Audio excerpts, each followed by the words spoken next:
If you're looking for one book to read this year, I think Heart Lamp by Banu Mushtaq deserves to be on your list. It won the 2025 Booker Prize, becoming the first short story collection and the first book translated from Kannada to receive this award. Even more importantly, it introduces many English readers to voices that have existed for decades but rarely traveled through beyond their own language. As a Nepali woman, reading this book felt surprisingly familiar, though the stories are set within Muslim communities in southern India. Yet I kept seeing pieces of South Asia that crossed borders, like different countries, different religion for me, different language. Yet the emotional landscape that I felt was very deeply recognizable. Women carrying families without recognition, that's very common. Women negotiating respectability. Women learning to survive inside systems they never created.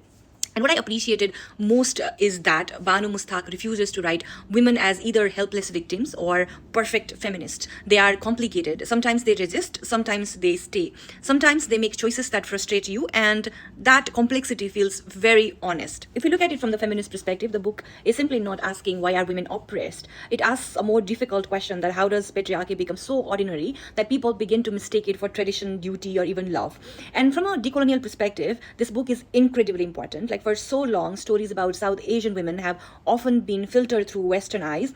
Heartlamp does not explain itself for outsiders. It speaks from within the community. It trusts reader to sit with cultural complexity instead of reducing women into people waiting to be rescued. And as someone from Nepal, I kept thinking about how often our stories are also simplified. Whether it's child marriage, migration, caste, or gender, the conversation usually becomes about saving South Asian women instead of listening to them. And this book does the opposite. The book is valuable because it does not confirm the stereotypes. Rather, it reveals the emotional, political, and cultural complexity that stereotypes erase.